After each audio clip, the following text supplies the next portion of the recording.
Our whole universe was in a hot, dense state. You know the rest of the song. It's pretty amazing to think how far we've come as a species. From basic single-celled organisms, we've become highly intelligent bipedal animals who can create fire, farm our own food, build our own shelter, travel across seas in the air, and communicate with the tap of a phone. But there has been a price for all these advancement, and our environment has been copying it from us so much so that we're now facing the global challenge of climate change. We're no stranger here in Australia to the intense weather patterns and rising sea levels brought about by climate change. At the end of last year, we suffered through a terrible bout of bushfires, burning more than 5.5 million hectares of land and destroying thousands of our homes. We've had terrifyingly low levels in our dams since 2017 from severe drought that really put a strain on our farming communities. And who can ever forget the time when our shorelines receded by almost 25 meters at the northern beaches from a very intense storm? These emphasize why cities like Sydney need to help address climate change. In the meantime, we must deal with the consequences of our past actions and learn to live with our climate.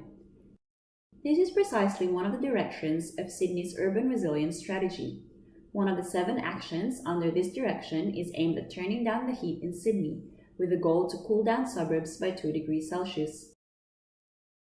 It makes sense to have this as a priority area, considering that heat waves kill more Australians than any other disaster and cost Australia about $6.9 billion per year due to lost productivity. So how do we live with a climate that's getting hotter than ever?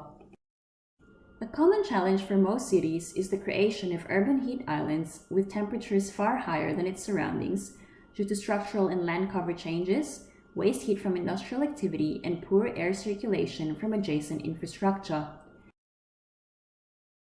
In Shanghai, it was found that land surface temperature was directly correlated with vegetation cover, land use, spatial distribution, and morphology of the city.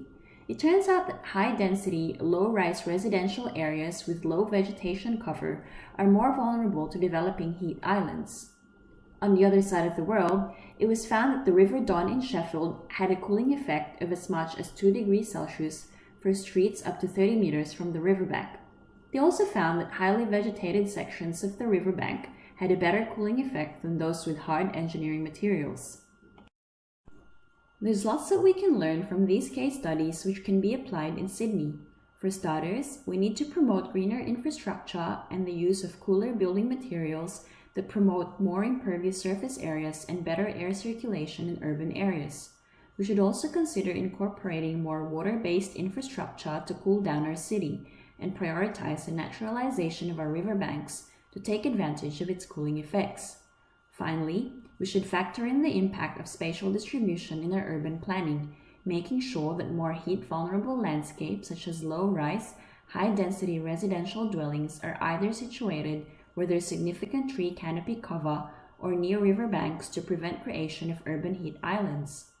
These, of course, may cause contention as most high-rise residential developers prefer water views for its economic benefits. Likewise, businesses prefer to be close to waterways to support their industrial operations.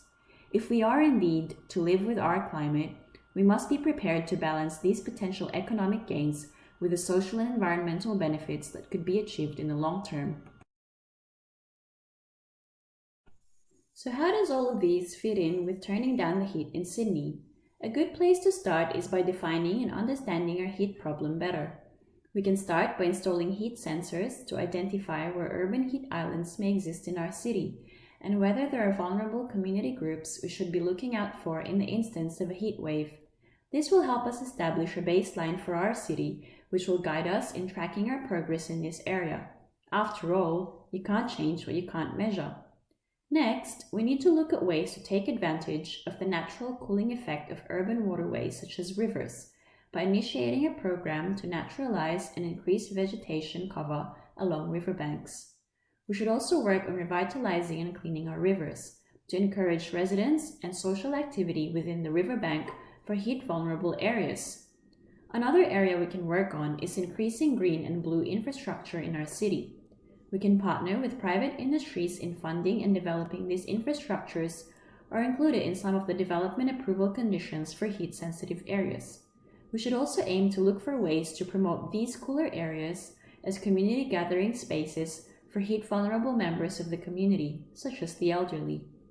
Outside of infrastructure projects, we can also incorporate a heat-sensitive approach to urban planning, considering the heat impacts associated with new development proposals. We can train personnel at councils so that a dedicated urban heat specialist or team can assess heat risks related to each development application.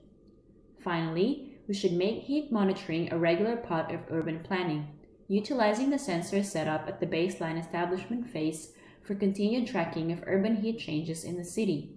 We should also work with and share our key learnings with other Australian cities and globally and review this action plan regularly. It really is amazing how far we've come as humans. While it is challenging and entails a lot of effort across various levels, it is our responsibility to take care of the world that has nourished and supported our life throughout. We must hold ourselves accountable for reversing climate change, as the Earth is our only viable home at present. And while climate change is a mammoth of a challenge that will take some time to set right, we can learn to live with our climate and work together to make the best of the situation we have in front of us.